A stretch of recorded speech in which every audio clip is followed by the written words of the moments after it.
Hi ಎಲ್ರಿಗೂ ನಮಸ್ಕಾರ. So welcome to episode 9 of Ashi's vlogs. So ನೀವು ನನ್ನ ಲಾಸ್ಟ್ ವಿಡಿಯೋ ನೋಡಿರ್ತೀರಾ ಅನ್ಕೊಂತೀನಿ. ಲಾಸ್ಟ್ ವಿಡಿಯೋದಲ್ಲಿ ನಾನು mutton or chicken biryani masala ತೋರಿಸಿದ್ದೆ.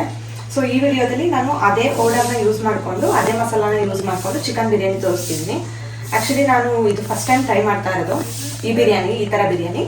ನಾನು ಯೂಶ್ವಲಿ ಮಾಡೋದು ಬೇರೆ ಥರ ಬಿರಿಯಾನಿ. ಸೊ ಇದಕ್ಕೆ ಏನೇನು ಬೇಕು ಅಂತ ಹೇಳ್ತೀನಿ, ಬನ್ನಿ ನೋಡೋಣ. ಒಂದು ಟೊಮ್ಯಾಟೊ ಆ್ಯಂಡ್ 2 ಈರುಳ್ಳಿ ಬೇಕು, ಮತ್ತು 1 ಹಿಡಿ ಕೊತ್ತಂಬರಿ ಸೊಪ್ಪು ಜಾಸ್ತಿ ತೊಗೊಳ್ಳಿ ಸ್ವಲ್ಪ. ಆ್ಯಂಡ್ ಪುದೀನ ಸ್ವಲ್ಪ, ಅಂದರೆ ಸ್ವಲ್ಪನೇ ತೊಗೊಳ್ಳಿ, ಪುದೀನ ತುಂಬ ತೊಗೊಬೇಡಿ, ಸ್ಮೆಲ್ ಇದ್ರೆ ಚೆನ್ನಾಗಿರಲ್ಲ ಪುದೀನ ಅದು. ಮತ್ತು ಹಸಿರುಗಾಯಿ ನಿಮ್ಗೆ ಎಷ್ಟು ಬೇಕೋ ಅಷ್ಟು. ಆ್ಯಂಡ್ ಶುಂಠಿ ಸ್ವಲ್ಪ, ಅಂದರೆ ಶುಂಠಿ ಎಷ್ಟು ತೊಗೊಂಡಿರ್ತೀರೋ ಅದ್ರ ಡಬ್ಬಲ್ಲು ನೀವು ಬೆಳ್ಳುಳ್ಳಿ ತೊಗೋಬೇಕಾಗುತ್ತೆ, ಓಕೆನಾ. ಆ್ಯಂಡ್ ನಾವು ಈ ಬಿರಿಯಾನಿ ಅರ್ಧ kg ಚಿಕನಿಗೆ ಮಾಡ್ತಾ ಇದ್ದೀವಿ. ಸೊ ಮಾಡ್ತಿರೋದ್ರಿಂದ ಇಷ್ಟಿಷ್ಟು ತೊಗೊಂಡಿದ್ದೀವಿ. ನಿಮಗೆ 1 kg ಚಿಕನಿಗೆ ಜಸ್ಟ್ ಅದನ್ನು ಡಬಲ್ ಮಾಡ್ಕೊಳ್ಳಿ ಅಷ್ಟೇ. ಸೊ ಅಷ್ಟೇ, ಇವಾಗ 1 kgಗೆ ಡಬಲ್ ಮಾಡ್ಕೊಳ್ಳಿ, 2 kgಗೆ ಡಬಲ್ ಮಾಡ್ಕೊಳ್ಳಿ ಅಷ್ಟೇ. ಅದೇನು ಕ್ವಾಂಟಿಟಿ ಇರುತ್ತೋ ಅಷ್ಟು. ಯೂಶ್ವಲಿ ನಾನು ಕೊತ್ತಂಬರಿ ಸೊಪ್ಪು ಜಾಸ್ತಿ ಹಾಕ್ತೀನಿ, ಚೆನ್ನಾಗಿರುತ್ತೆ ಸ್ವಲ್ಪ ಟೇಸ್ಟ್ ಕೊತ್ತಂಬರಿ ಸೊಪ್ಪು ಹಾಕ್ದಷ್ಟು. ಇವಾಗ ಪ್ರೊಸೀಜರ್ ನೋಡೋಣ ಯಾವ ಥರ ಮಾಡೋದು ಅಂತ ಹೇಳ್ಕೊಡ್ತೀನಿ. ಇವಾಗ ನಾವು ಪುದೀನ, ಕೊತ್ತಂಬರಿ, ಹಸಿರುಗಾಯಿ ಆ್ಯಕ್ಚುಲಿ ಸಪ್ರೇಟ್ ಹಾಕ್ಕೊಂಡ್ರೆ ಒಳ್ಳೆಯದು. ಬಟ್ ನಾನು ಸ್ವಲ್ಪ ಮಾಡ್ತಿರೋದ್ರಿಂದ ಎಲ್ಲ ಒಂದೇ ಸತಿ ಹಾಕ್ಕೊತಾ ಇದ್ದೀನಿ. ಇದರಲ್ಲೇ ಹಸಿರುಗಾಯಿ ಹಾಕ್ಕೊತಾ ಇದ್ದೀನಿ.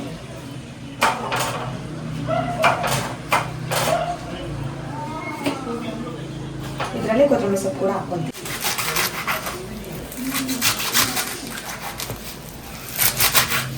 ನೀವು ಹರ್ಕೊತೀರಲ್ಲ, ಸೊ ಹೆಂಗೆ ಕೊಯ್ಕೊಂಡ್ರೆ ನಡೆಯುತ್ತೆ. 3 ಹಾಕ್ಕೊಂಡು ಹರ್ಕೊತಾ ಇದ್ದೀನಿ. ಪುದೀನ, ಕೊತ್ತಂಬರಿ ಸೊಪ್ಪು, ಹಸಿರುಗಾಯಿ ಹಾಕೊಂಡ್ಮೇಲೆ ಹಿಂಗಾಗಿದೆ. ಟೊಮೊಟೊನ ಫುಲ್ ಸಣ್ಣಗೆ ಹಚ್ಕೋಬೇಕು ನೀವು, ಅಂದರೆ ಅದು ಬೆಂದ ಮೇಲೆ ಕದ್ರಕೊಂಡು ಹೋಗಿರಬೇಕು. ಟೊಮೊಟೊ ಐತೆ ಅಂತಲೇ ಗೊತ್ತಾಗಬಾರ್ದು, ಹಂಗೆ ಅಷ್ಟು ಸಣ್ಣಗೆ ಹಚ್ಚಬೇಕು ಟೊಮೊಟೊನ, ಅವಾಗಲೇ ಚೆನ್ನಾಗಿರೋದು ಬಿರಿಯಾನಿ. ಮತ್ತು ತುಂಬ ಟೊಮೊಟೊನ ಹಾಕೋಕೆ ಹೋಗ್ಬಿಡಿ, ಟೊಮೊಟೊ ಗೊತ್ತಾಗ ಹೋಗ್ಬಿಡುತ್ತೆ. ನೋಡ್ಕೊಂಡು ಸ್ವಲ್ಪ ಟೊಮೊಟೊ ಹಾಕ್ಕೊಳ್ಳಿ. ಸೊ ಟೊಮೊಟೊ ಈ ಥರ ಹಚ್ಕೋಬೇಕು ಸಣ್ಣಗೆ ಫುಲ್ಲು.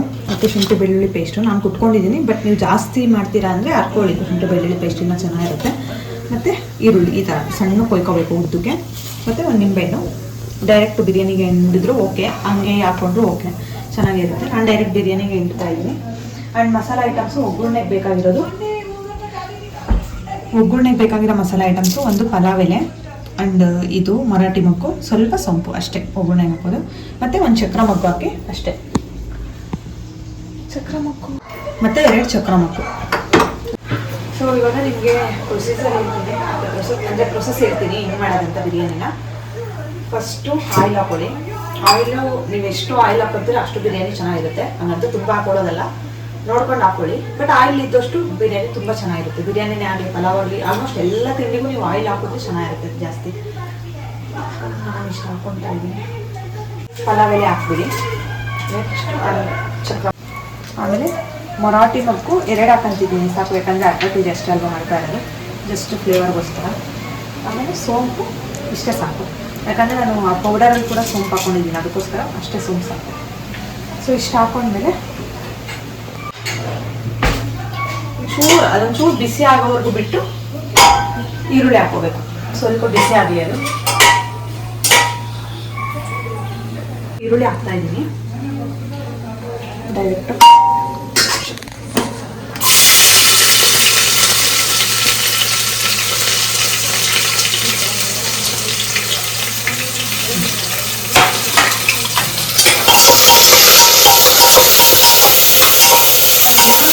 ಇದು ಬಿರಿಯಾನಿ ತುಂಬ ಚೆನ್ನಾಗಿ ಟೇಸ್ಟ್ ಕೊಡಬೇಕಂತೆ ಈರುಳ್ಳಿನ ನೀವು ಫುಲ್ಲು ಆ ಬ್ರೌನ್ ಕಲರ್ ಬರುತ್ತೆ ನೋಡಿ, ಅಲ್ಲಿವರೆಗೂ ಬೇಯಿಸ್ಕೋಬೇಕು. ಆವಾಗಲೇ ನಿಮಗೆ ಬಿರಿಯಾನಿ ಟೇಸ್ಟು ಚೆನ್ನಾಗಿ ಕೊಡೋದು. ಸೊ ನಾನು ಆ್ಯಕ್ಚುಲಿ ಟ್ರೈ ಮಾಡ್ತಾ ಇರೋದು ಮಲ್ಲಿಕಾ ಬಿರಿಯಾನಿ, ಇವತ್ತು ಟ್ರೈ ಮಾಡ್ತಾ ಇರೋದು. ನೋಡೋಣ ಹೆಂಗೆ ಬರುತ್ತೆ. ನಾನು ಚೆನ್ನಾಗಿ ಬಂದರೆ ಲಾಸ್ಟಿಗೆ ರಿವ್ಯೂ ಹೇಳ್ತೀನಿ, ಚೆನ್ನಾಗಿತ್ತು ಚೆನ್ನಾಗಿಲ್ವೋ ಅಂತ. ನೀವು ನೋಡ್ತಾ ಇರ್ಬೋದು ಈರುಳ್ಳಿ ಆಲ್ಮೋಸ್ಟ್ ಬ್ರೌನಿಗೆ ಟರ್ನ್ ಆಗ್ತಾ ಇದೆ. ಇನ್ನೊಂದು ಸ್ವಲ್ಪ. ನೆಕ್ಸ್ಟು ಶುಂಠಿ ಬೆಳ್ಳುಳ್ಳಿ ಪೇಸ್ಟ್ ಹಾಕ್ಕೊತೀವಿ. ಸೊ ಇವಾಗ ಈರುಳ್ಳಿ ನೀಟಾಗಿ ಬ್ರೌನ್ ಕಲರ್ ಫ್ರೈ ಆಯಿತು. ಇವಾಗ ನಾನು ಶುಂಠಿ ಬೆಳ್ಳುಳ್ಳಿ ಪೇಸ್ಟ್ ಹಾಕ್ತಾಯಿದ್ದೀನಿ.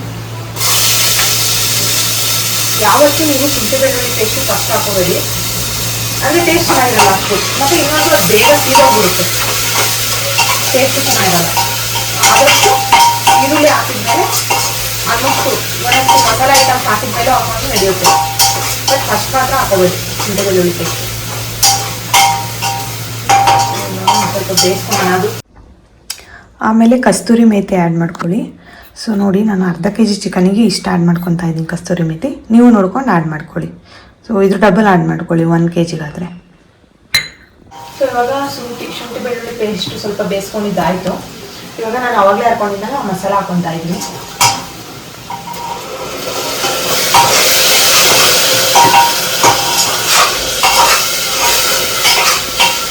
ನೋಡ್ತಿರ್ಬೋದು ಗಿರಿ ನಂಬಿದೆ ಅಂತ. ಸ್ವಲ್ಪ ಇದನ್ನ ಸ್ವಲ್ಪ ಬೇಯಿಸಿ. ನೀವು ನೋಡ್ತಿರ್ಬೋದು ಅದೆಲ್ಲ ನೀಟಾಗಿ ಫ್ರೈ ಆಗಿದೆ. ಇವಾಗ ಅದಕ್ಕೆ ನಾನು ಮಾಡಿದ ಬಿರಿಯಾನಿ ಮಸಾಲ ಪೌಡರ್ ಹಾಕೋಣ. ಇದೇ ನಾನು ಮಾಡಿದ ಬಿರಿಯಾನಿ ಮಸಾಲ ಪೌಡರು. ನಿಮ್ಗೆ ರೆಸಿಪಿ ಬೇಕಂದ್ರೆ ನಂದು ಇದು ಇನ್ನೂ ವಿಡಿಯೋ ಇದೆಯಲ್ಲ, ಅದನ್ನು ನೋಡಿ ಗೊತ್ತಾಗುತ್ತೆ. ಇದನ್ನು ತುಂಬ ಹಾಕೊಳಕ್ಕೆ ಹೋಗ್ಬೇಡಿ, ಸಾಕಿಷ್ಟೇ. ನಾನು ಮಾಡ್ತಿರೋದು ಅರ್ಧ ಕೆ ಜಿ ಇರೋದ್ರಿಂದ ಸಾಕು. ಅರ್ಧ ಟೇಬಲ್ ಸ್ಪೂನ್ ಇಸ್ ಎನಫ್. ತುಂಬ ಹಾಕೊಂಡ್ರೆ ಓವರ್ ಮಸಾಲ ಅನಿಸುತ್ತೆ. ಸೊ ಸಾಕಷ್ಟು. ಸೊ ಇದಕ್ಕೆ ಸ್ವಲ್ಪ ಚಿಲ್ಲಿ ಪೌಡರ್ ಹಾಕೊಳ್ಳಿ, ಸಾಕಾಗುತ್ತೆ. ಆವಾಗಲೇ ಹಸುವೆ ಬೇರೆ ಹಾಕೊಂಡಿರ್ತೀರಲ್ಲ, ಸೊ ಸಾಕಾಗುತ್ತೆ ಅಷ್ಟು. ಆಮೇಲೆ ಸ್ವಲ್ಪ ಅರಿಶಿನ,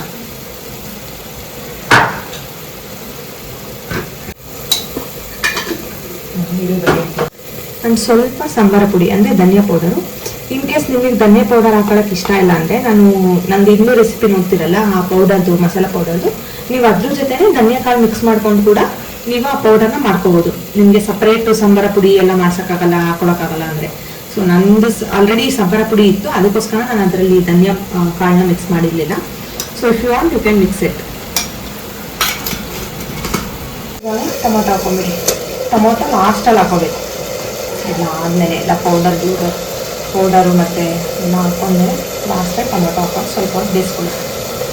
ಇನ್ ಕೇಸ್ ನಿಮಗೆ ಸ್ವಲ್ಪ ಜಾಸ್ತಿ ಗಟ್ಟಿಯಾಗಿತ್ತು ಅನ್ಸುತ್ತೆ, ಸ್ವಲ್ಪ ನೀರು ಹಾಕೊಳ್ಳಿ. ನಾನು ಹಾಕೊಂಡಿದ್ದೆ ನೀರು, ಸ್ವಲ್ಪ ನೀರು ಹಾಕೊಂಡು ಟೊಮೊಟೊ ಒಂದು ಸ್ವಲ್ಪ ಹೊತ್ತು ಬೇಯಕ್ಕೆ ಬಿಡಿ. ಹಾಕಿ ಮಸಾಲೆ ಇಲ್ಲಿ ಮಿಕ್ಸ್ ಆಗೋಕ್ಕೆ ನೀಟಾಗಿ. ನೀವು ನೋಡ್ತಿರ್ಬೋದು ಅದು ಎಲ್ಲ ನೀಟಾಗಿ ಫ್ರೈ ಆಗೈತೆ. ಇವಾಗ ನಾನು ಚಿಕನ್ ಹಾಕೊತಾ ಇದ್ದೀನಿ. ಅದಕ್ಕೆ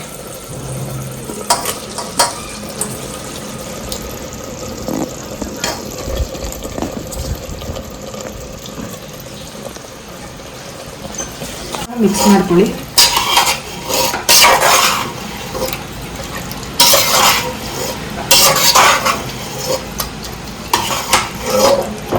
ಚಿಕನ್ ಮಿಕ್ಸ್ ಆಗಲಿ ಅದು ಮಸಾಲ. ಅದಕ್ಕೆ ಸ್ವಲ್ಪ ನಿಮಗೆ ಚಿಕನ್ ಸ್ವಲ್ಪ ಚೆನ್ನಾಗಿ ಮೆತ್ತಗಿರಬೇಕು, ಬೇಯಬೇಕು ಅಂದರೆ ಮೊಸರು ಹಾಕೊಳ್ಳಿ. ನಾನು ಸ್ವಲ್ಪ ಹಾಕೊಂತೀನಿ ಅಷ್ಟೇ, ಕಲ್ಲು ಸಾಕು. ಜಾಸ್ತಿ ಹಾಕೊಂಡ್ರೆ ಚೆನ್ನಾಗಲ್ಲ. ಯಾಕಂದರೆ ಟೊಮೊಟೊ ಬೇರೆ ಹಾಕೊಂಡಿರ್ತೀರಾ, ಹುಳಿ ಆಗೋಗ್ಬಿಡುತ್ತೆ.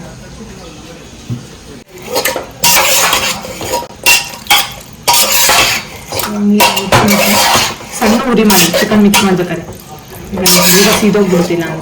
ಅದಕ್ಕೆ ಸ್ವಲ್ಪ ಗಟ್ಟಿ ಇರೋದ್ರಿಂದ ಅಷ್ಟು ನೀರು ಹಾಕೊಂಡ್ಬಿಟ್ಟು ಚೂರಿ ನೀಟಾಗಿ ಒಂದ್ಸತಿ ಮಿಕ್ಸ್ ಮಾಡಿ ಉಪ್ಪು ಹಾಕೊಳ್ಳಿ. ಇದಾದ ತಕ್ಷಣ ಉಪ್ಪು ನೀವೇ ನೋಡ್ಕೊಂಡು ಹಾಕೊಳ್ಳಿ, ನಿಮ್ಗೆ ಎಷ್ಟು ಬೇಕೋ ಅಷ್ಟು. ನಾನು ಇವಾಗ ಹಾಕೊತಾ ಇದ್ದೀನಿ ಉಪ್ಪು, ನನಗೆ ಎಷ್ಟು ಬೇಕೋ ಅಷ್ಟು. ಉಪ್ಪು ಜಾಸ್ತಿ ಹಾಕೊಳ್ಳೋಕೆ ಹೋಗ್ಬೇಡಿ, ಯಾಕಂದರೆ ಕಡಿಮೆ ಆದರೆ ಒಂಥರ, ಜಾಸ್ತಿ ಆದರೆ ತಿನ್ನೋಕ್ಕಾಗಲ್ಲ. ನೋಡ್ಕೊಂಡು ಹಾಕೊಳ್ಳಿ ಉಪ್ಪು ಮಾತ್ರ.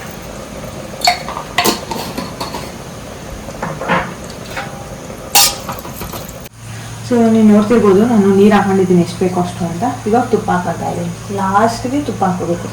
ತುಪ್ಪ ಹಾಕೊಂಡ್ಬಿಟ್ಟು ಒಂದು ಸ್ವಲ್ಪ ಹೊತ್ತು ಕುದಿಯಾಕ್ಬಿಟ್ಟು ಅದನ್ನ ಆಮೇಲೆ ಅಕ್ಕಿ ಹಾಕೋಬೇಕು. ತುಪ್ಪ ಹಾಕೊಂಡಿದ್ದೀನಿ. ತುಪ್ಪ ಹಾಕೊಂಡ್ರೆ ಚೆನ್ನಾಗಿರುತ್ತೆ ಇನ್ನೂ ಟೇಸ್ಟ್ ಬಿರಿಯಾನಿ.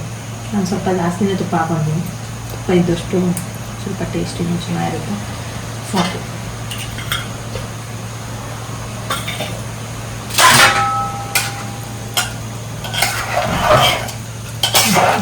ಮಿಕ್ಸ್ ಮಾಡಿ ಸ್ವಲ್ಪ ಕುದೀಲಿ ಅದು. ನಿಮ್ಗೆ ಇನ್ ಕೇಸ್ ಉಪ್ಪು ಖಾರ ಗೊತ್ತಾಗಲ್ಲ ಹಾಕಕ್ಕೆ ಇಷ್ಟ ಅಂತಾದರೆ, ಸೊ ನೀವು ಇದನ್ನು ಸ್ವಲ್ಪ ನೀರು ಟೇಸ್ಟ್ ಮಾಡಿದ್ರೆ ನಿಮ್ಗೆ ಗೊತ್ತಾಗ್ಬಿಡುತ್ತೆ ಉಪ್ಪು ಎಷ್ಟೈತೆ, ಖಾರ ಎಷ್ಟೈತೆ, ಹಾಕ್ಬೇಕು ಬೇಡವಾ ಅಂತ. ಸೊ ಇವಾಗ ಚೆನ್ನಾಗಿ ಕುದ್ದಿ ಇದು ಅದ್ರ ಫ್ಲೇವರ್ ಎಲ್ಲ ಬಿಡ್ಕೊಂಡಿದೆ ಚಿಕನ್ದು. ಇವಾಗ ನಾನು ಅಕ್ಕಿ ಹಾಕ್ತಾ ಇದ್ದೀನಿ.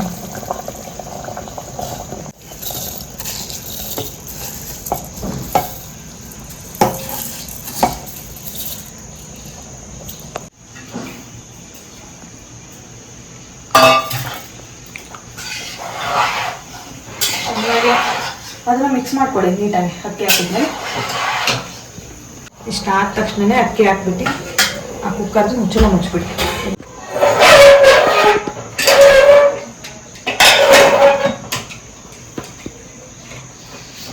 ಸ್ವಲ್ಪ ಮಲ್ಲಿಕಾ ಬಿರಿಯಾನಿ ಫ್ಲೇವರ್ ಬಂದಿದೆ ಅಂತ ಅನ್ನಿಸ್ತಿದೆ, ಆ ಸ್ಮೆಲ್ಲಲ್ಲಿ ಗೊತ್ತಾಗ್ತಿದೆ. ನೋಡಬೇಕು ತಿಂದು ಬಂದಿದೆ ಇಲ್ವೋ.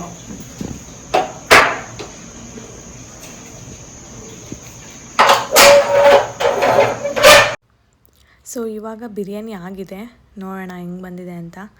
ಮಲ್ಲಿಕಾ ಬಿರಿಯಾನಿ ಟೇಸ್ಟ್ ಬಂದಿದೆಯೋ ಇಲ್ವೋ ಅಂತ ಹೇಳ್ತೀನಿ ನಾನು ತಿಂದು. ಇವಾಗ ಸ್ವಲ್ಪ ನೀಟಾಗಿ ಮಿಕ್ಸ್ ಮಾಡ್ಕೊಳ್ಳೋಣ ಅದನ್ನು. ನಿಮಗೆ ಬಿರಿಯಾನಿ ಇನ್ನೊಂದು ಸ್ವಲ್ಪ ಗ್ರೀನ್ ಥರ ಲುಕ್ ಕೊಡಬೇಕು ಅಂದರೆ ನಾಟಿ ಸ್ಟೈಲ್ ಥರ ಇನ್ನೊಂದು ಸ್ವಲ್ಪ ಸೊಪ್ಪನ್ನ ಜಾಸ್ತಿ ಹಾಕ್ಕೊಳ್ಳಿ. ನೀವು ಕೊತ್ತಂಬರಿ ಸೊಪ್ಪು ಮತ್ತು ಪುದೀನ ಇನ್ನೊಂದು ಸ್ವಲ್ಪ ಜಾಸ್ತಿ ಹಾಕ್ಕೊಳ್ಳಿ, ಆವಾಗ ಇನ್ನೂ ಚೆನ್ನಾಗಿ ಲುಕ್ ಕೊಡುತ್ತೆ. ಬಟ್ ಇವಾಗ ನೋಡೋಣ ಟೇಸ್ಟು ಯಾವ ಥರ ಬಂದಿದೆ ಅಂತ. Let's see. ಆ ಸ್ಮೆಲ್ ಕುಡಿತಿದ್ರೆ ಆಲ್ಮೋಸ್ಟ್ ಮಲ್ಲಿಕಾ ಬಿರಿಯಾನಿ ಫ್ಲೇವರ್ ಬಂದಿದೆ ಅಂತ ಅನ್ನಿಸ್ತಿದೆ, ಅದೇ ಟೇಸ್ಟ್ ಇದೆ ಅಂತ ಅನ್ನಿಸ್ತಿದೆ. ಬಟ್ ತಿಂದ್ಬಿಟ್ಟು ಹೇಳ್ತೀನಿ ಎಷ್ಟು ಪರ್ಸೆಂಟ್ ಬಂದಿದೆ ಮಲ್ಲಿಕಾ ಬಿರಿಯಾನಿಗೆ ಮ್ಯಾಚ್ ಆಗ್ತಿದೆ ಅಂತ ನೋಡೋಣ. ಇವಾಗ ಟೇಸ್ಟ್ ಮಾಡ್ತಾಯಿದ್ದೀನಿ, ನೋಡೋಣ ಬನ್ನಿ ಟೇಸ್ಟ್ ಹೆಂಗಿರುತ್ತೆ ಅಂತ. ತಿಂದ್ಬಿಟ್ಟು ಹೇಳ್ತೀನಿ ಎಕ್ಸಾಕ್ಟ್ ಟೇಸ್ಟ್ ಇದೆಯೋ ಇಲ್ವೋ ಅಂತ ಮಲ್ಲಿಕಾ ಬಿರಿಯಾನಿದು. So let's see. Almost 95% match ಆಗ್ತಿದೆ. 100% ಅಲ್ಲ ಅಂದ್ರೂ ಇನ್ನು 5% ಎಲ್ಲೋ ಮಿಸ್ ಆಗಿದೆ. ಬಟ್ ನೆಕ್ಸ್ಟ್ ಟೈಮ್ ಟ್ರೈ ಮಾಡ್ತೀನಿ ಆ 5% ರೀಚ್ ಆಗೋಕ್ಕೆ.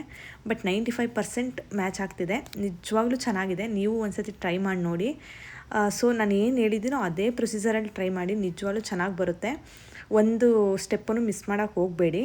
ನಾನು ಏನೇನು ಹಾಕಿದ್ದೀನೋ ಎಲ್ಲ ಹಾಕಿ ಅದೇ ಟೇಸ್ಟ್ ಆಲ್ಮೋಸ್ಟ್ ಬರುತ್ತೆ. ಆ್ಯಂಡ್ ಇವತ್ತಿನ ಈ ಲಾಗ್ ಇಲ್ಲಿಗೆ ಮುಕ್ತಾಯವಾಗುತ್ತಿದೆ. ನಿಮಗೆ ಈ ಲಾಗ್ ಇಷ್ಟ ಆದಲ್ಲಿ ಲೈಕ್ ಮಾಡಿ, ಶೇರ್ ಮಾಡಿ, ಕಮೆಂಟ್ ಮಾಡಿ, ಸಬ್ಸ್ಕ್ರೈಬ್ ಮಾಡಿ. Thanks for watching.